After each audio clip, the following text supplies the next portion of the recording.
The House is voting today on the HEROES Act. It's a roughly $3 trillion coronavirus stimulus package. Now, the bill includes $1 trillion for states and local governments, an extension of unemployment benefits, and another round of $1,200 direct payments to American families, amongst many other things. So for more on this, I want to bring in Douglas Holtz-Eakin, president of the American Action Forum. And Doug, it's great to have you back on the show. This is the first time we have spoken since the coronavirus outbreak. So let me just start with, what is your assessment so far of the policy responses to COVID-19?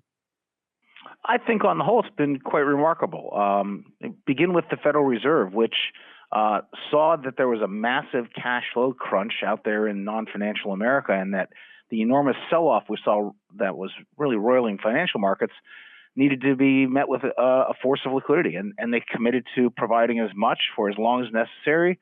They calmed financial markets, and they've continued to work extremely well throughout. And with that sort of early effort, Congress could then turn to supporting the business community in particular with the PPP and the facilities they set up at the Federal Reserve, backed by the Treasury, and get aid to Americans who are already badly damaged by the crisis, and the expanded UI and the paid leave and the checks to households did that. So I think the basic design was remarkably disciplined and aimed at the right problems.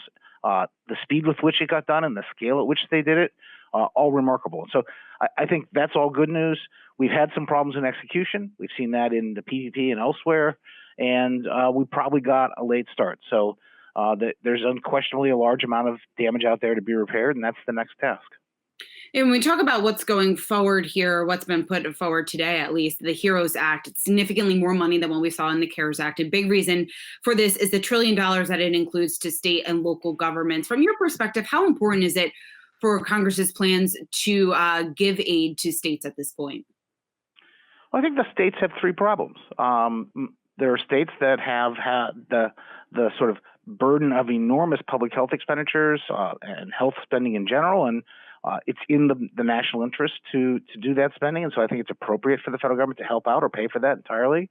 The states have experienced the same cash flow crunch the business community has. When the customers disappeared, so did their sales taxes, and when the workers got laid off, the payroll taxes went with them. And so, giving them some help on that front really comes down to how you think that should be done. With most of the business community, we've done it in the form of a loan at a Federal Reserve facility. The state and local governments have a facility at the Federal Reserve, and there are some who think that's enough to take care of it. And then there are others who want to provide cash directly to the states. And then there's a third problem, which is a long-standing structural problem in a lot of the states' budgets, pensions in particular, the poster child of this. And I don't think anyone thinks it's an issue for pandemic response to solve that. And so there's an appetite for two buckets of the state-local problem, but not for the third. And the question is, how do you draw those lines? And that's what the fight's going to be about. Yeah, and Doug, drilling down into this HEROES Act even further, one of the key things that's also included in this is it's an extension of unemployment benefits. And I was reading through some of the recent research from the American Action Forum, and there was research that you guys had that indicated that up to 63% of U.S. workers would receive more from the maximum unemployment benefits than from their previous job. So I just want to get your thoughts just on, how does this change the dynamics at play in the labor market? Because it really speaks to the challenges of trying to incentivize some of those people who are out of work to return to work when jobs do become available.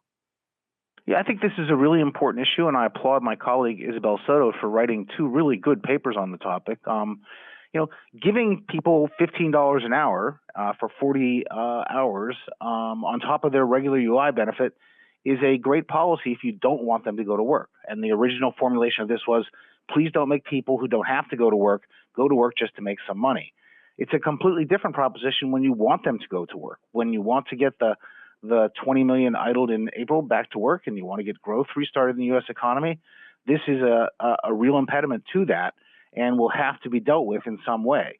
Now, you could think of that as a theoretical proposition, or you could just look at the experience of Georgia. When Georgia went to reopen more, it looked at this and said, well, that's not going to work. So what we will do is we will allow those workers who make less than $300 a week keep their unemployment benefits when they go back to work, thereby providing an incentive to get back into the labor force. That we need that, and we need that at the federal level. The $600 currently expires at the end of July. Between now and July, the two parties up on Capitol Hill ought to come to a compromise on how they will phase this out. It is an emergency response, shouldn't be around forever, and how they will get the work incentives put in place in the process. And Doug, I also have to ask you just what all this means for the deficit, because the U.S. deficit ballooned to $738 billion in April alone. That's a record. What do you do with figures like this? Because I know you and I have spoken numerous times before. You were worried about the deficit before COVID-19. So what are you thinking at this point? The numbers are enormous, but remember, the problem is enormous. The 20 million jobs lost in April are 10 times larger than the largest month ever, which was right after World War II when we were demobilizing. And the guest who's on before said that their forecast for second quarter GDP decline is 10%. That the worst year of the Great Depression was 1932. We lost 12%. So there's an enormous downfall going on in the economy right now. It needs an enormous response. And so I think, boy, it's amazing. These numbers are big, but they're appropriate given the problem. And I think it would be an enormous mistake to get your priorities wrong and say, hey, we got to clean up the budget and not take care of the economy first. That would be an error. It does mean that when we get past the pandemic and when we are back toward more normal economic growth, the Congress and the president are going to have an enormous amount of work to do to stabilize the federal government's finances. They were unstable before, and they're now badly out of whack.